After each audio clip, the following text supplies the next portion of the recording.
So I've always felt and admired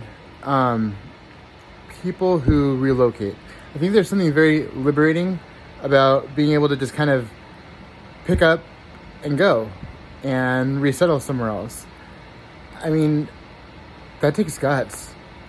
And somewhere new, like not like going back somewhere, because we all know that I'd love to go back to California, although that would be pretty gutsy, because it's not like I have like any friends I can be like, hey, can I crash on your couch until I get on my feet?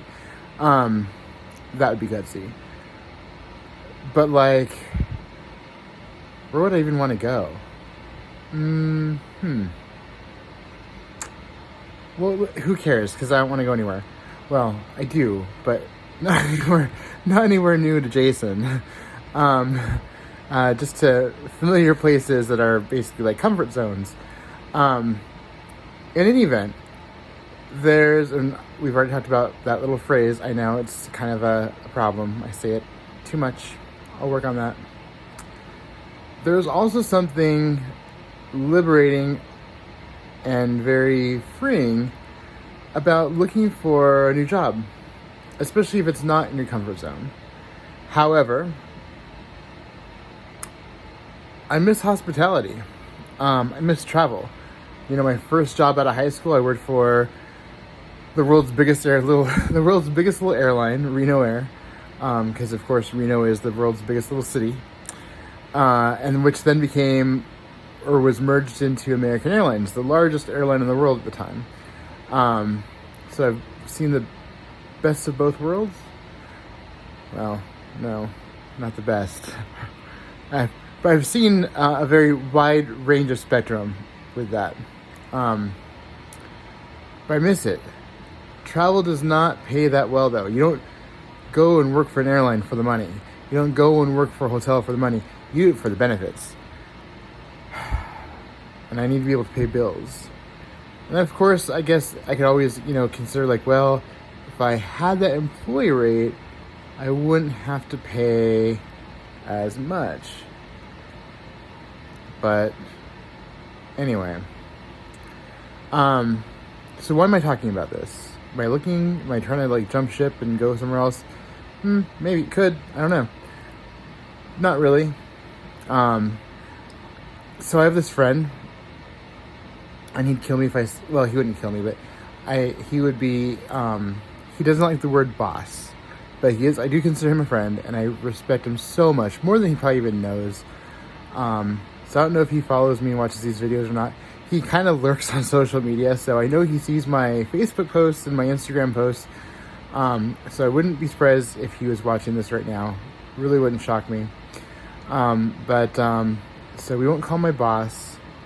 He likes the term leader, so we'll call him my leader. I mean, he leads very well, so he deserves that title wholeheartedly, 100%, 110%. And we've discussed, like where I see myself going in the organization, et cetera, et cetera. And I kind of mentioned recently, like I admitted some things to him, or something rather. Like it's not easy to weigh like 700 pounds and stand on your feet for an 8-hour shift, working at a front desk and walking on marble floors and blah, blah, blah, blah, blah. It takes a toll on the body, especially when you're already taking a toll on your body because of, poor choices as far as diet and not being active and so forth. On top of that, part of the reason why I got out of hospitality was because, quite honestly, and this is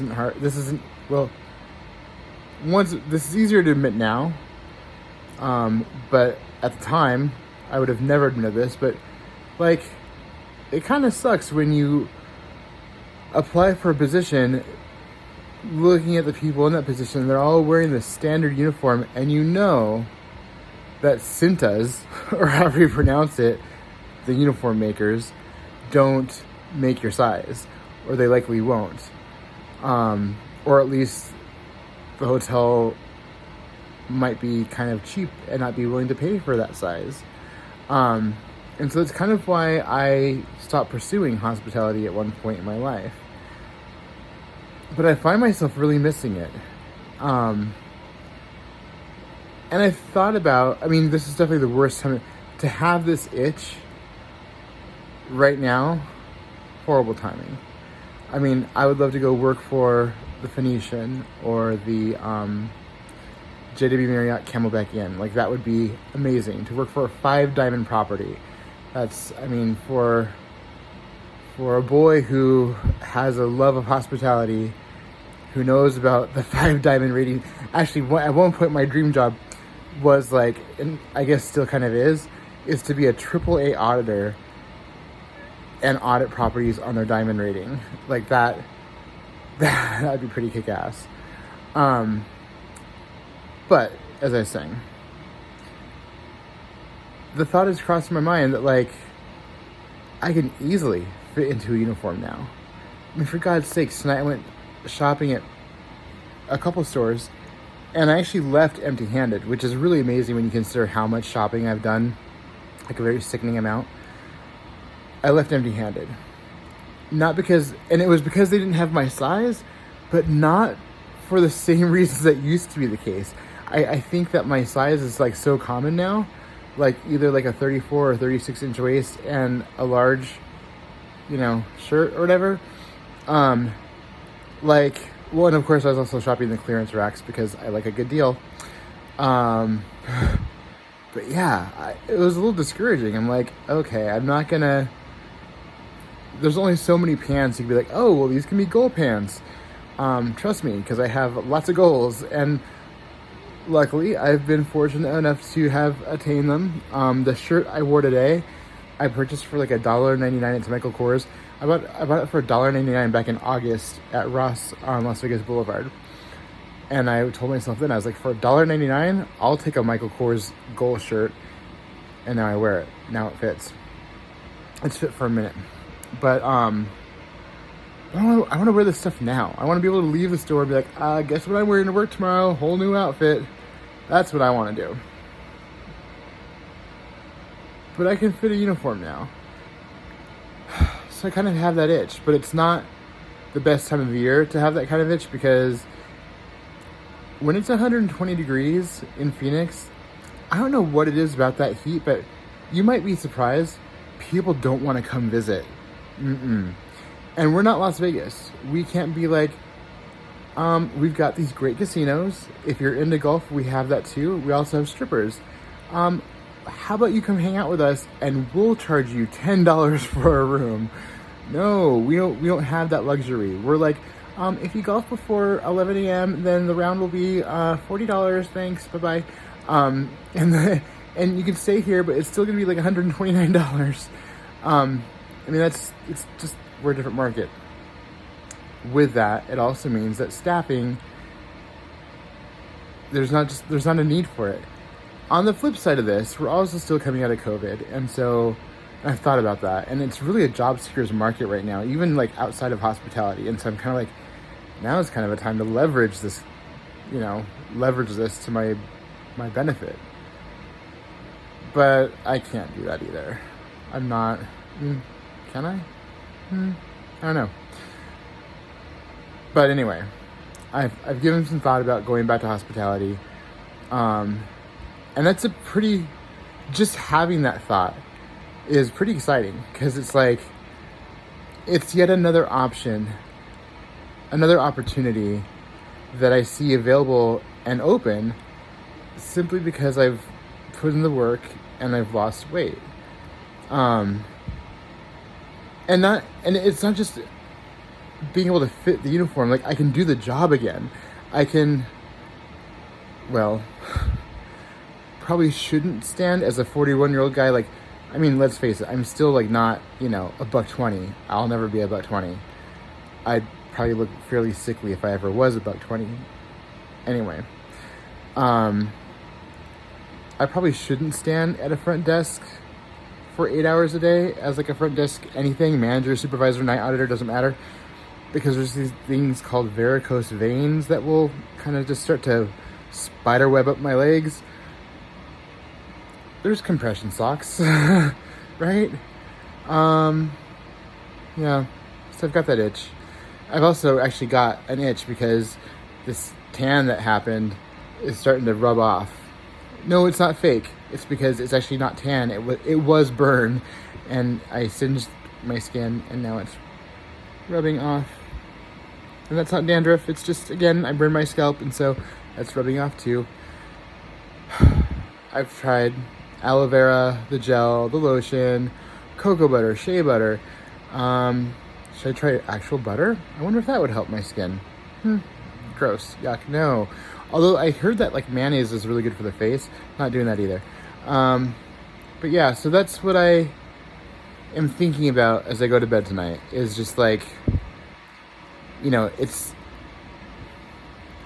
even if I don't pursue this, it's pretty cool to have it.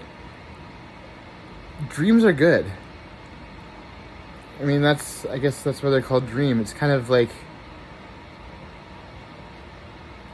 I guess it's kind of like daydreaming when you plan for your vacation, like about how much fun it's going to be and like the anticipation. Even if I don't go anywhere with this, it's cool to just think about like the possibilities. Like, what if I finally went back to hospitality after all these years? And like, I'm not going to be shy or modest. Like, I have a talent. Like, I used to tell my my revenue managers, like, if you want, at this one hotel in particular, I opened in Vegas. I told them, I was like, if you want the property to be sold out as often as possible, you'll make sure I'm on swing shift. And then they put me on mornings. And then they didn't sell out. True story. In fact, the year this hotel opened, the guy who was my boss, not a leader, boss, manager, he managed me. He worked New Year's Eve in Las Vegas, didn't sell out the hotel. No. In fact, there were people that showed up that he sent to other hotels. I don't even know how that works. How is that even possible? Who does that? He did. I won't say his name. Oh, God, I want to say it so bad. I won't say his name. And it got to be like President's Day weekend that year, and Valentine's Day was that weekend. And our controller from corporate was like in-house. And I was like, so, Peggy, did we sell it last night? And she was like, no, it's a problem. In fact, they're starting to wonder in corporate if you guys will ever sell out. And at the time, there's this thing called the norovirus. And I literally had like a news camera crew like outside my hotel, like reporting that guests were like getting sick. Yes, Palmer, that's right. Guests were getting sick and they were throwing up and they were on the toilet like nonstop. It was really scary and disgusting. And I had gotten it. Like I had literally, like I'm like sitting there dripping sweat and had just like come back from the bathroom. And then here she is saying, yep, never sold out before. And like we could have sold out the night before, but I'd gone home early because I was sick with the virus. Which of course I was told to like, fill these guest complaints. Be like, no, everything's fine. I gotta go, be right back. I'll call you back. Yeah, no, it was not fine. So, once I heard that, it didn't make me feel better. Kind of did. But I pushed through it. And I sold that property out 3 days in a row. I didn't just sell it out. I took 816 rooms and I sold more than that because I knew how to flip them. And I was sold out 103%, 104%, 103%. Trust me, it's possible. It's magic. I made it happen. I'm that good. I still got it. I can go back and into hospitality and still, well, it might be harder in this market but during spring training, oh my gosh. If you are a hotel revenue manager in the Phoenix area for a full service property, no select brands, not limited service, no thank you, but a full service property, preferably with Marriott, Hyatt, or Hilton, let me know. I'm your guy. Seriously, I'm your guy. Alright, I'm tired. I'm loopy. This is what happens when I'm tired and loopy. And then I've got this one over here, Palmer, who's the boss. She's in charge. Right, Palmer? Want to come say hi? Palmer says hi. Mwah. All right, I'm going to bed. Thanks for watching. If you're new to watching this and I made you laugh at all tonight, then I'm glad, because I like to make people laugh. I like to make people smile. And go ahead and like and subscribe. All right, thanks. Bye.